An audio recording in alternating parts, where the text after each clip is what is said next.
ဒါကတရားခံရဲ့ရာဇဝတ်မှုအတွက်ညှင်းမရတဲ့သက်သေပါပဲသူလုပ်ခဲ့တာလားမလုပ်ခဲ့တာလားတဲ့တရားခံကတော့ကျွန်တော်ကြိမ်ဆိုပါတယ်ကျွန်တော်ဒီလိုမလုပ်ဘူးပါဘူးလို့အသေးအတန်ညင်းဆိုပါတယ်ဒါပေမဲ့တရားလိုရှိနေကအဖျော်ရမကပလင်းပေါ်ကလက်ပွေရာတွေကိုပြပြီးဖိအားပေးနေတော့မှပဲတရားရုံးထဲမှာရှိတဲ့လူတစ်ယောက်ကထားပြီးတရားသူကြီးအဲ့ဒီအချိန်တုန်းကတရားခံဟာကုမ္ပဏီကနေမထွက်သွားသေးဘူးဆိုတာကျွန်တော်ထွက်ဆိုနိုင်ပါတယ်လို့ပြောလိုက်ပါတယ်သူဟာတရားခံရဲ့ကုမ္ပဏီကဝန်ထမ်းတဦးဖြစ်ပြီးအမျိုးသမီးရှိနေကသူ့ကိုပထမဆုံးသက်သေအဖြစ်ရည်ညွှန်းခွင့်တောင်းဆိုခဲ့ပါတယ်တရားသူကြီးကလည်းခွင့်ပြုလိုက်ပါတယ်အဲ့ဒီမှာတင်တရားလိုဘက်ကဒုတိယသက်သေကអော်ပါတယ်သူလိန်နေတာအဲ့ဒီဗီဒီယိုတွေကလူကတရားခံမဟုတ်ပါဘူးတဲ့လားဟိတ်ကောင်လေးမင်းဘာတိတ်ပဲမရှိတာတွေပြောနေတာလေငါကိုယ်တိုင်အဲ့ဒီဗီဒီယိုကိုရိုက်ထားတာသူစေးတိုက်နေတာကိုငါကိုယ်တိုင်မြင်ခဲ့တာမင်းကတရားခံနဲ့ပူးပေါင်းကြံစည်နေတာမဟုတ်လားဆိုပြီးတော့ပေါ့တရားသူကြီးကတရားလိုသက်သေကိုစိတ်ခံစားချက်ထိန်းဖို့တတိပေးလိုက်ရပါတယ်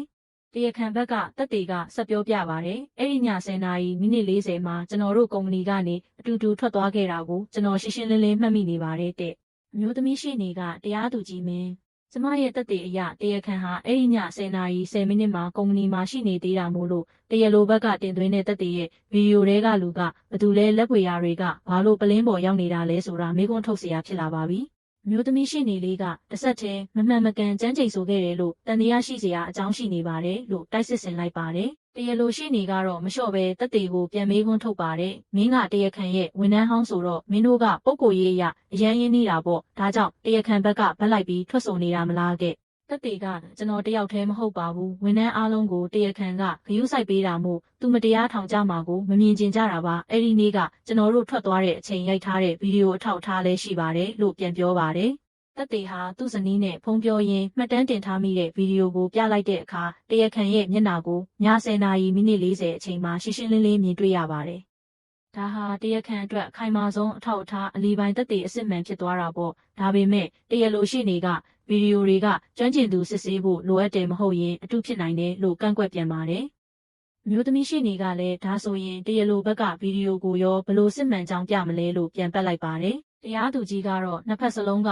ဗီဒီယိုတွေကိုအတည်ပြုဖို့ကျွမ်းကျင်သူတွေစီပို့ဖို့နဲ့ရုံးတင်စစ်ဆေးမှုကို2 နာရီကြာရွှေ့ဆိုင်းဖို့ဆုံးဖြတ်လိုက်ပါတယ်။ရုံးခဏနားချိန်မှာသတင်းထောက်တစ်ယောက်ကတရားခံကိုတရားလိုကတင့်သမီးရဲ့အတန်းဖော်ဆိုတော့ဘာလို့လူမဆန်စွာဒီလိုလုပ်ရတာလဲလို့ရန်လိုစွာမေးခွန်းထုတ်တဲ့အခါ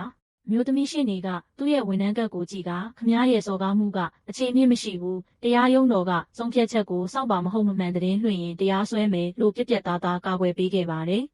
ဒီလိုအပိုင်းဆက်တွေနဲ့ဗီဒီယိုတွေဖန်တီးနိုင်ရန်အချိန်များစွာပေးရပါတယ်။ပထမဆုံးဇလန်းကောင်းကောင်းလေးရှာရသလိုမူရင်းတင်တဲ့သူတွေကိုလည်းအတက်နိုင်ဆုံးရှာဖွေရပါတယ်။ပြီးတော့မြန်မာပရိသတ်နဲ့လိုက်မဲ့ဇညွန်းကိုပြန်လည်ပြောင်းပြီးရေးရပြန်ပါတယ်။ Copyright မမိအောင်လည်းအတက်နိုင်ဆုံးစူးစမ်းပြီးတိဖြည့်ရပါတော့ကြောင့် Story Recap ကနေတင်ပေးတဲ့ဗီဒီယိုတွေဟာသူများနဲ့မတူအောင်အတက်နိုင်ဆုံးဇလန်းဇက်အိမ်ကောင်းကောင်းနဲ့တင်ဆက်ပေးနေတာပါ။ဒါကြောင့်မိတ်ဆွေတို့ကလည်းကူညီသောအနေနဲ့ကြိုက်နှစ်သက်ပါက YouTube ကကြည့်ရင်လည်း Subscribe လုပ်ထားရန်နဲ့တော့ကကြည့်နေရင်လည်း Follow လုပ်ထားကြပါနော်မိတ်ဆွေတို့အတွက်ဒီလိုလုပ်လိုက်ခြင်းဟာကျွန်တော်တို့ကိုကူညီရှာရောက်သလိုမိတ်ဆွေတို့စိတ်မပြတ်စေရပါဘူးလို့လည်းအာမခံပါတယ်ရှင်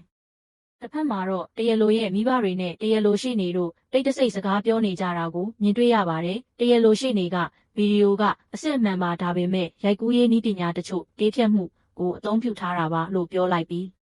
တရားလိုကိုသူမမိခင်အားအဲ့ဒီည10 နာရီမှာတရားခံနဲ့တွေ့ခဲ့ကြောင်းနောက်တိုးသက်သေထွက်ဆိုခိုင်းရန်ပြောလိုက်ပါတယ်။အဖြစ်မှန်ကတော့သူတို့အားလုံးကတရားခံကိုကြောက်ချဖို့အတွက်ဗီဒီယိုရိုက်ကွင်းတစ်ခုဖန်တီးကအမှုဆင်နေတာဖြစ်ပါတယ်။ဒုတိယသက်သေကိုလည်းငွေပေးပြီးပတ်စံယူပါဖြစ်ခဲ့တာကိုအတက်နိုင်ဆုံးနှုတ်လုံပါစီဆိုကညှိနှိုင်းနေကြတာကိုမြင်တွေ့ရပါတော့တယ်။သူတို့ဟာသက်သေအတူထွက်ဆိုပြီးဗီဒီယိုရိုက်ခိုင်းတာသက်သေတင်သွင်းဖို့အတွက်ပူးပေါင်းဆောင်ရွက်မှုတစ်ခုကိုပြုလုပ်ထားကြတာပါ။